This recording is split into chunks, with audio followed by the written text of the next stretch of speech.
Okay, great. Well, thanks for the introduction and welcome back. If you've seen some of the previous webinars, I'm going to go probably quite quickly because I've got too many slides. Just give a bit of the background context as a refresh, talk through some of the decisions, and then run through the practicalities. I'll not talk in detail about the findings. It's just more about the methods and how they could be applied.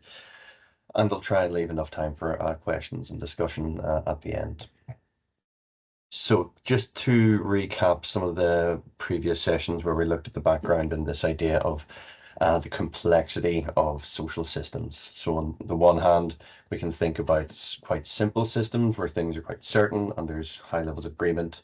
But then as things become more complex, it's far from certainty and it's far from agreement between the individuals who are involved in that system.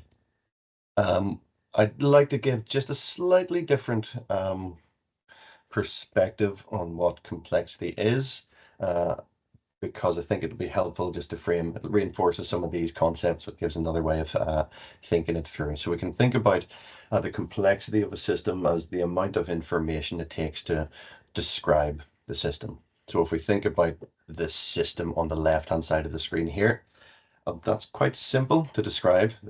It's 81 blue dots. That's, those couple of words is all you need to describe that system.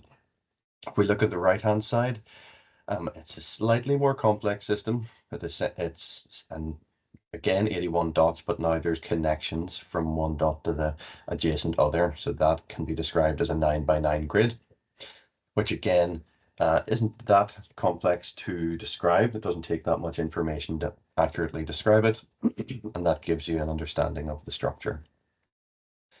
But then if we look at these examples, so now there's quite hard to see by eye unless you look quite closely, but you'll see that there's different connections and patterns of connections across these three 9x9 squares. Now, this is, well, we could describe it in one way by saying, okay, it's 9x9 square and the proportion of ties that we see. So in this case, there's 41% of the possible connections between the adjacent dots that appear. Now, that is an accurate description of the system, but the same description applies to all three, but actually there's quite substantial differences in those structures, and those structures are important if we think about what processes might happen on those ties.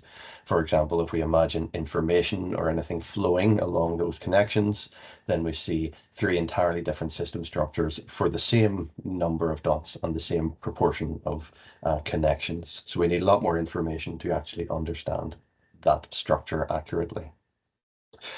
Now, we've really just talked about a 9x9 square of dots. If we think about a school and all the possible social interactions and spatial dimensions and various social situations, there's obviously going to be a lot more complexity, and thus a lot more information is needed to fully understand the processes that occur. And so now if we think about this idea of, difference in perspectives in a complex system, so we can think about the old story, the example of people blindfolded feeling different portions of the elephant. And one might say, well, this feels like a snake. Another one might say, well, this feels like a tree. And another says, well, this feels like something sharp. And each individual is accurate in what they're saying, but in this context, they don't have a global picture of the overall structure of the elephant. And that applies in complex systems in general. The amount of information within a complex system is really huge. And really, there's no individual can hold all that information in mind at once. Everyone has their own perspective on the information and what's local to them. And certainly in social systems, there's no real global view of everything that happens. And so understanding the multiple perspectives that relate to information held in different parts of the system becomes increasingly important as systems get more complex. But not only does are there diverse perspectives because of the information that people hold, there's also diversity of perspectives on the same bit of information. So here's one example of a story that CNN ran, and that's one perspective is it's never too early to start a business. Another perspective might be that actually starting a business at that age isn't necessarily a good thing. So it's not just that there's diverse bits of information. Diverse perspectives on the same information occur because people have different perspectives and worldviews. If we think about the diversity of worldviews, one good example of this is thinking about what does a prison do? Like, what is the purpose of a prison? And so when you think of that, something probably pops to mind initially to say what your thoughts are on what a prison is for and what it does. And so it might have been, or it might not have been, well, prisons are there to provide shelter and food for people that otherwise wouldn't have it. Or it could have been facilitating health treatment, could be there's only about a dozen private prisons in the UK, but in other settings, the actual employment and the economic benefits of the prison sector may be quite important. And so very quickly, we can see there's a whole range of different perspectives and worldviews that people may have on one system, like the prison system. So like when you first saw the question, you probably had a go-to answer, just your initial conception of what the prison does. But what systems approaches aim to do is to go wider and look at all possible perspectives and to give a broader view. And that becomes really important whenever we want to intervene and improve, particularly when there may be competing worldviews and perspectives that aren't often talked about. Then lastly, there's also the diversity in the system behavior itself. So if we think about the school system, there's a whole set of interactions and situations and processes through which mental health could be worsened or improved. And within system science, there's a theory called the law of requisite variety. And that's the idea that one framing of it is to say the variety in the controller must match the variety in the system to be controlled. So let me give an example of that. So if we think about our immune system has white blood cells, and those white blood cells have a variety of actions they can take in order to fight off germs. And so if the white blood cells have enough variety of responses compared to the germs that your body faces, then your body's in good health. But then think about COVID-19. Whenever COVID came along, that was a form of infection that most people's bodies weren't prepared for. And so there was a mismatch, and that put a lot of bodies at greater risk. So the physical immune system and biological systems were disrupted. And so immunization is one way to increase the variety of options that the immune system has. So now if we think about this diversity of processes within the school, the variety of options that people trying to intervene to improve health needs to match the variety of processes that affect health, either to mitigate the negative influences or to support the positive influences. And so exploring the diversity of processes is an important part of having the optimal variety of actions to take within the system. So just a quick run through of what we saw before in the earlier webinar, but I think hopefully from those examples you can see that we're definitely up to the top right, where we're far from agreement on the perspectives on the school system, and also far from certainty in the ways in which the system operates. So sometimes that's referred to as a hard system, which is in the simple corner, but then we've got soft systems where things are less clear, less tangible, and less agreed upon. And that's like the softer complex systems in which we have to operate to improve health and well-being and other aspects of health behavior, and a range of other aspects of human life as well. Given the four kind of factors we've got on the left that we know are the features of complex systems, then there's things that it's important for us to do if we're going to intervene effectively. So first of all, we want to collect information from all the multiple sources of information on that system. It's important to look at the diversity of ways we can respond, and then it's really important to think about the different perspectives within the system. And there's two aspects to that. First of all, it's information sharing, but then there's also looking at the competing worldviews. So it's an important task is to surface the contradictions and the fact that people might have competing views on the same system or same aspect of the system. But it's important to do that in a way that doesn't just lead to greater conflict or just lead to people becoming entrenched in their views and not working optimally in order to improve the system. So that's something that is an aspect of managing the process of understanding these different complexities of any social system. So that brings us through to the wider suite of system thinking methods. So this is quite an old paper, but I think it's a really useful kind of description of the broader field. And essentially, there are 4 steps, according to Peter Checkland, who was one of the real, classic developers of the classical soft systems method. The first step is to find out what the system is and what it does. The second step is about formulating what Peter Checkland called purposeful activity models. So it's coming up with models or descriptions or abstractions of how the system operates. And then the next is to use these models to structure debate and discussion of how that system operates. The reason for that debate is, first of all, to identify potential mechanisms of change. And then the other is also to look to see how any changes might actually lead to conflict, or if there is any conflict, how do you manage that appropriately in a way that means that any change doesn't have any unintended consequences. And a part of that could also be considering the constraints. What is it physically or financially or culturally feasible to do in terms of producing change? And how might that inform the kind of set of actions we take? And then the last step is to take action. Now, of course, we can always take action to improve health and well-being, or take any sort of actions without going through a systems thinking process. But the key idea is that by exploring a system in detail and in its breadth and understanding the complexity, it means that the actions we can take can be taken in a way that is optimal, and the way that may have greater chance of success compared to doing it in isolation or without understanding of the broader context. I think it's worth mentioning at this stage that really there's nothing from this definition that's about data collection.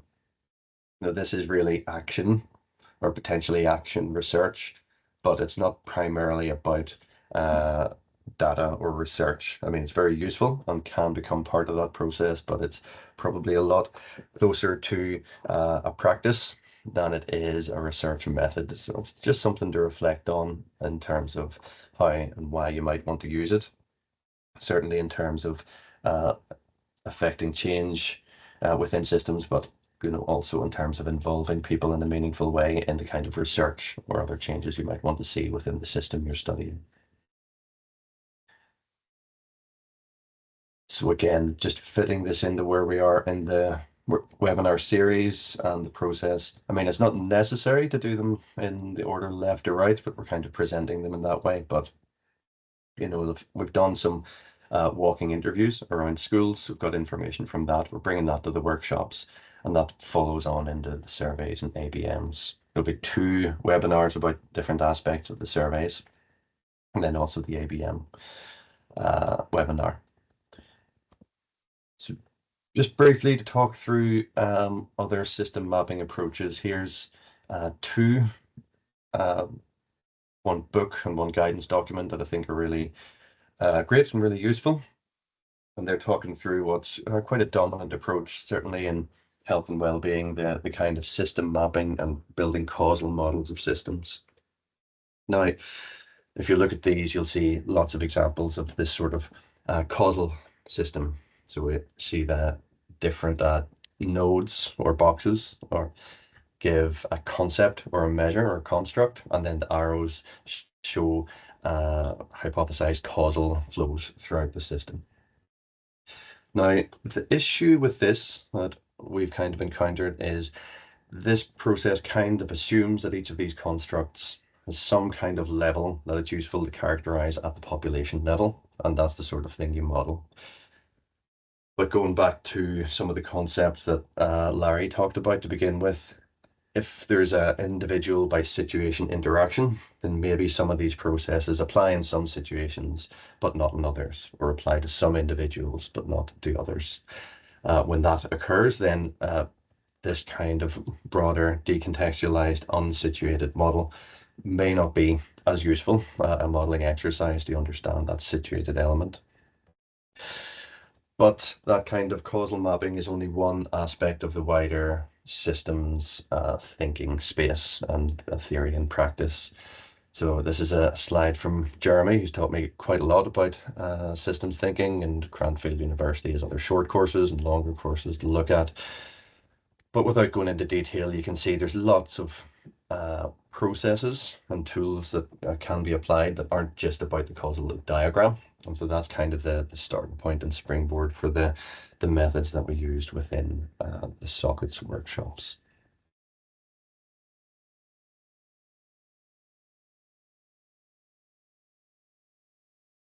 Pardon me for losing my voice a little bit.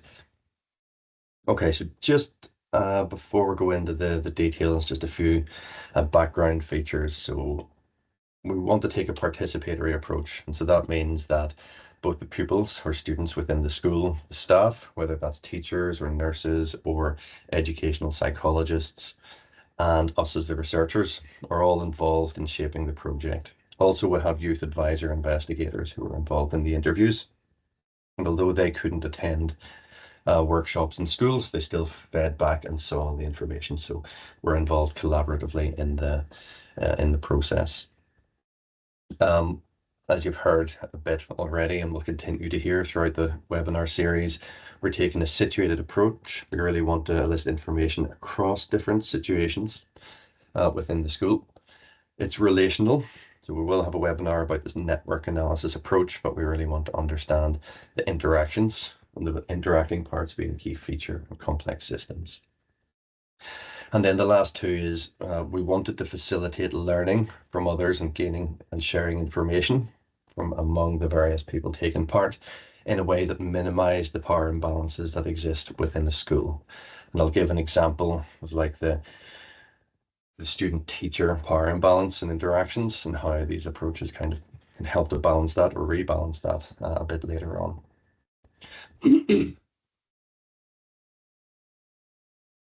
And another bit of background context. So the SOCITS project came out of the Triumph network, which was a UK-wide research network, really to look at define ideas and like defining research priorities. So there's an interesting paper just to talk through where the relational approach came through from these workshops, but also you'll see on the right hand side what at the time we called conversation templates. And so like tools that we use to develop priorities in a participatory way. First of all, with the youth advisory group, then with a series of meetings across the UK in London, Cardiff, Belfast, Glasgow, with policymakers, researchers, practitioners, and young people. And this kind of a visual and tabletop way became a really useful way to facilitate those activities in a balancing way. We've carried these kind of approaches forward. Okay, so now I'm going to run through just the practicalities and kind of the steps that you follow whenever you're conducting the SOCITS workshop. First of all, design your study, come up with all your questions, get your ethics approval, and then recruit your schools. And so the schools send out the information to potential participants and parents of students who are taking part.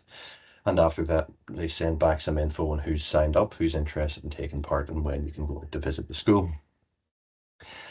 Once we have that information, the research team who will be facilitating the workshop come up with a seating plan. And the way we do that is trying to have tables that are the same in terms of gender or school year, and staff are also separated from the student tables.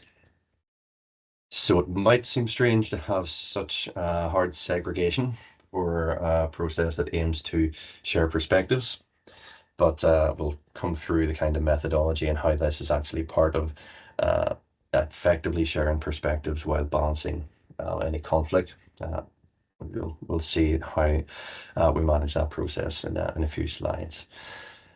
And we've tried this a few different ways, but so in schools in Scotland, we have 45-minute periods and often double periods. So what we found worked really well is if we have a double period before lunch, some time during lunch for us to kind of collate information that's come through at the start of the workshop, and then after lunch we come back and have another uh, session just under 90 minutes. That works really well, but it is feasible within a single 45-minute school period to collect some of the initial steps and get some of that data. So it is possible to kind of modify the approach to suit the context and the times and diaries of everyone who's taken part. Next, we quickly, so it's kind of tables in discussion and then a bit of PowerPoint presentations. At the start, we threw up a few ground rules really to talk about the way we want people to conduct themselves and listen to other ideas, really reinforce the idea that the teachers aren't here to teach, and their interactions is just a different way, a different mode compared to their usual teaching activities. And also just to talk through like Chatham House rules, the fact that we want people to talk about the workshop, but not necessarily to attribute individual statements. Often it's in general terms and we're not name dropping, but we just reinforce that's the process that we want for the day. Next, and we can kind of mix and match this depending on whether you're doing this before the survey or whether you're going to get to the stage of looking at improvements or only to like elicit the situations. But yeah, broadly just to kind of orient what we'll be doing.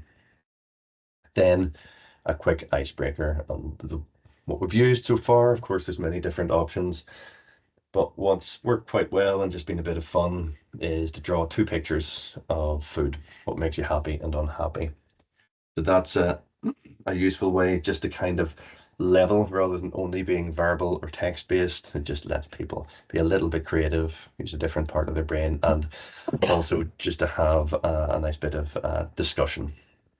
And the purpose of doing this is really that it means everyone's able to think of an idea, everyone has a chance to speak and meet the facilitators and the tables. And if they're not regularly in the same class with the people at their table, just to have a quick chat. And it also kind of reinforces the next stages where we're looking to see that differences and similarities are to be expected. Some people like the same food, some people hate the food that other people like. And that's sort of part of what happens, and that's something that's going to come out throughout the rest of the workshop, talking about situated aspects of health and well-being. Then a very rapid introduction of what you've seen in the earlier webinars. Like one way to conceptualize mental health is that some people have better and some people have worse mental health, and that's a fixed characteristic of them. An alternative is to think how one individual may feel better or worse according to the situation they're in. And then further again, so that's the situated approach. Further again, we could think about the same situation depending on who is around. That may affect the same individual, how they experience things. So that's the socially situated aspect. And then lastly, the fact that everyone's kind of connected within the school or within like a friendship group in some way, and looking at that collective is the system. So that's SOCITS, that's socially situated systems. The next step is running through variable elicitation. So there's a link there to a Scriptopedia that gives some information on group model building. There's a lot of other useful tools there, but haven't stuck very closely to the script mentioned there, but it does give you some more information on how to like structure the facilitator notes for an exercise like this. But essentially, the slightly darker gray text there, that's what's on screen, and we use that as prompts for everyone in the workshop to write down the various situations in the school or times of day or different things that happen and how they relate to stress, loneliness, mental health, pro-social interactions, anti-social interactions, and so on and so forth. And again, it depends on the sequence. If you've done your walk-in interviews first, then you have quotes that you can show on screen to kind of spur some ideas and get discussion going. You could do the same with the surveys if you've done them beforehand, but it seems to work quite well if we think qualitatively to begin with, and then those quotes just, get new conversations happening and new ideas coming up on the post-its. Then the facilitator just helps the tables to kind of sort the post-its into themes and see other common issues emerging on the tables. A room facilitator will walk around trying to see what the key situations that seem to be cropping up, and then the room facilitator will allocate a set of situations to each of the tables and try and mix things up so we've got broad coverage across the tables. So here's one example where we had 3 tables, 2 students and 1 staff table. And you see we had 8 situations to begin with. We allocated 4 to the younger, 4 to the older.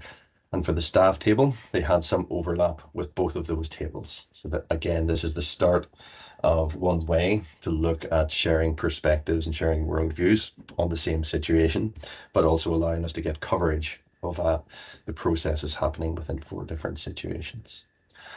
And like this can vary depending on how many tables you have. We've done this up to 6 tables, and it's just aiming to get a good diversity with a bit of overlap to facilitate the later stages of the workshop.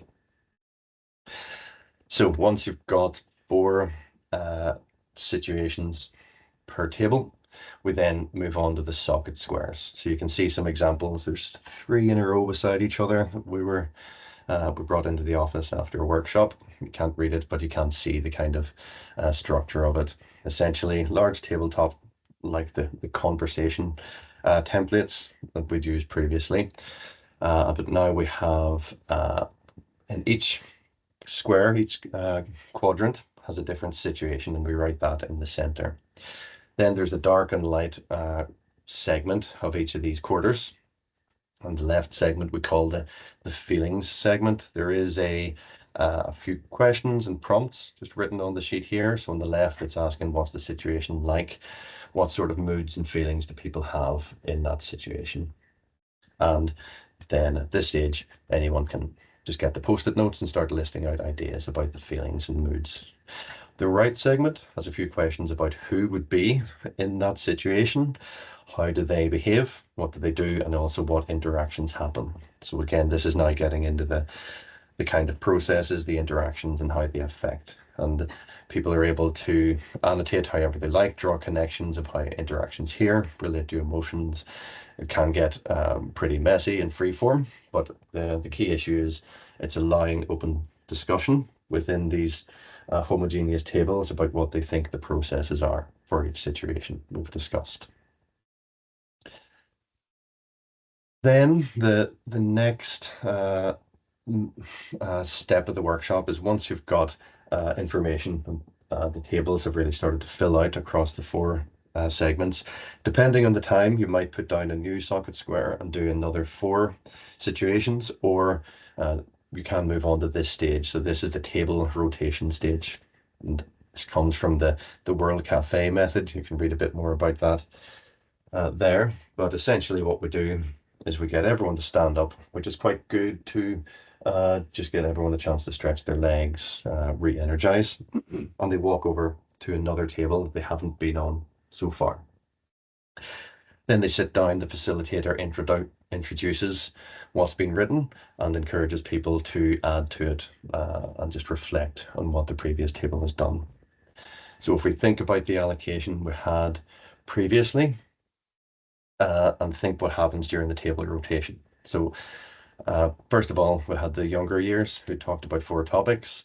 They now move to a new table and they're talking about 4 entirely new topics, and that they'll see what the previous group has already written. The older years are now able to see what the staff have written about seating plans and toilets, and they're also able to see hallways and uniform, which is new information to them. And for the staff, they go and see what the younger years thought about hallways and uniform, but also what they thought about PE and maths, and they can then add to the socket squares. So at this stage, it's really useful for the facilitator to keep track of what new information is stuck down from the new table visitors. In the traditional World Cafe method, that's not really essential, but methodologically, it's really useful to see which situations and processes were universally agreed with, and where were the sources of disagreements and there's like differences in perspectives and worldviews. Again, with time, you can keep rotating across multiple tables so everyone can comment on everyone else's work. But with some constraints, maybe 1 or 2 rotations is sufficient to get some information. So here's just a quick example of some raw data. And I'll kind of talk you through the key part of this discussion. So this was a younger girls' table saying things about uniform and saying boys get to take off their shirts at sports day, but girls get in trouble for wearing a tank top. And so they had some discussion of this. There was quite a bit of discussion of a difference in the gendered nature of uniform, and quite a few other gender issues came through in the discussion. After table rotation, the staff came over, and one of the notes that came up was boys were told to put the shirts back on, underlined, exclamation mark. Now, if you imagine if this was a verbal conversation where we're discussing ideas, a 12 or 13-year-old girl was asked to, what do you think? And they volunteered that they think there's gender inequality in how sports day is policed. And the teacher said, that's not true.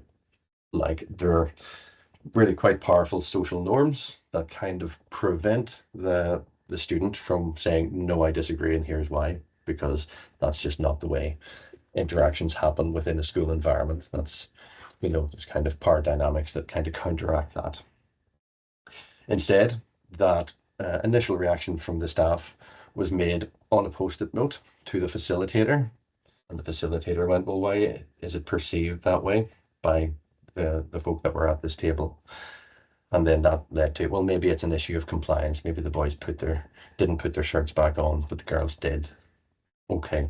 And then after that, there was another rotation, and the older table, they then agreed and went, actually, no, we do see this happening in the way the younger table had seen. So it's surfaced some kind of conflict in perspectives, conflict in perceptions. Touched on an issue, but it's allowed the discussion to continue and for others to contribute. And then the original table members came back, were able to see the additions that had come from the other staff, and students talk it through and take that learning and the thoughts, whether they agreed or not, they could kind of update their perspectives in a way that kind of balanced the need for the discussion to just end at the first point of disagreement. Okay, so by this stage, which I think you can do in one period, depending on how pushed for time you are, you've got a lot of information across a range of situations and processes happening, and also surfaced some differences in perspectives and worldviews where they have occurred. The next step is what we call the interaction sheet. So this is really to tidy up what we've got so far. And the way it's structured is, first of all, describe the situation. What's it like? Then who else is in the situation? What interactions take place? And after those interactions take place, what happens next? How are you affected by that, positively or negatively? So first of all, there's the description, which is just tell me the moods and feelings. For some of them, there's also goals. So that's trying to get into the heads of who's interacting. So like, why do people want to be there? What do people expect to happen? Or why are they behaving in the ways that they do? Are they trying to protect themselves? They're trying to feel better? Are they trying to be funny and be popular? Whatever it is, just kind of thinking through the motivations for whatever behaviors there are. Then what we'll have by this stage is a set of summaries and the beginnings of models of the variety of processes that take place in the school across however many situations you've worked through. Then the next step is essentially to look at what improvements could there be. So for this tabletop, we then flip out a hidden panel, and now we've got what could improve in other ways. So what could make this situation better? What could make the people who are there, how could that improve? What interactions could change to make things better, and what else? And the way we frame this is about if you had £1 million or a magic wand. what would you do and what changes would you hope to achieve? And it's really important to encourage unrealistic ideas at this stage, because if there's something that would help but is financially or culturally unfeasible, it's important to discuss why would that actually make a difference? What do you think what interactions would change? And then from that, you can get a discussion of what other more realistic improvements could achieve the same goal. It's important to think more broadly about what potential there is, just to share the perspectives and why that would be an improvement. And that's the essential framework, and that's the 6 steps you go through in a workshop. In terms of putting this all together to report back to the school, or to write up for further analysis and for the other work packages you'll see in the later webinars, we come back to the same scurry framework, the same as used for the walk-in interviews. So we look at the situation, look at the context, interactions, responses, and any suggested improvements that have come through. So in one case, toilets seems quite universally to have a lot of negative stuff happening in it. And yeah, just some feedback on what kind of staff behaviors and interactions could make a difference here. Then one other, this just came up from last week, was a situation specific to one school. And so the school had like an internal garden with a nice seating space and quite peaceful. And it was around the classrooms and the halls and corridors at either side. So it was just a square in the center of the school. Now, it's a really nice place. It's nicely laid out, but things began to surface through the workshop, say that on some of the younger tables, it was, yeah, you're weird. Yeah, people are weird if you go there. And then some of the other tables went, yeah, it's gay. And they kind of probed a bit further in that to say, are there any other situations or places like that? And they went, yeah, there's Gay Hill outside the school. So obviously some problematic ideas and attitudes.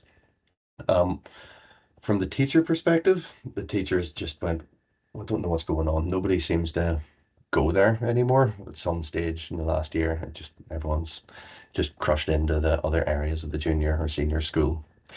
At a further rotation, then the senior years started commenting to say, we've never heard of Gay Hill. What's this? This seems really strange, and also seen as a bit problematic. And it also just wasn't on the radar. It just didn't seem to have filtered through to all the different school years that there's some different perspectives had occurred. In the suggested improvements, a few different things came up about, well, is there some peer leadership could happen here? Are there other ways to use the space that just kind of counteracts the stigmatizing views? And so, yeah, so there's some practical improvements that came through. Also, probably worth mentioning that these are really quite practical and feasible. You know, these are improvements that are relevant to the local stakeholders. Although it's just bringing things to the surface that hadn't as yet come through to the staff as an issue that had occurred.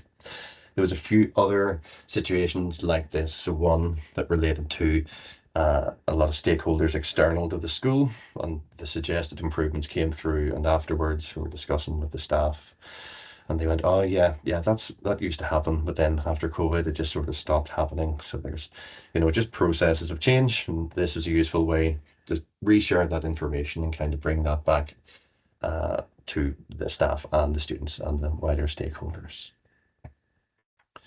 So by this stage, you'll now have a series of outputs from the workshop. So there's two aspects of that. There's what I refer to as artifacts. There's the actual products of the interactions and the activities that take place within a system workshop. So you have those artifacts. It can be quite messy, but not too bad to type up. But we've got a description of the relevant situations. We've got these initial models of the various and the variety of processes that take place. And we've now got the input data that we need for the various aspects of the survey and the agent-based model that you'll hear about in other webinars. And also a set of suggested improvements that, can take place straight away if they're feasible. But in terms of the wider systems change, it's the real process that underpins the systems thinking methodology. There's now, by this stage, a set of shared perspectives and updated perspectives of those in the workshop. There is co-ownership over all the suggested improvements that have come through, so that makes it a bit easier for the staff to bring to external stakeholders or bring to the head teacher, or to get buy-in from students in terms of anything that's student-led, because I know your other students have been involved in that. And also in advance of any other data collection or work within the school, those that took part in the workshop, they're now bringing those conversations back to the staff room, back to the corridors, back home to discuss with their families. And so that in itself is beginning to potentially ripple out into change across the school, which can then be supported further by the work within the SOCITS data collection and modeling. So that's all from me. So thanks for listening, and happy to take any questions.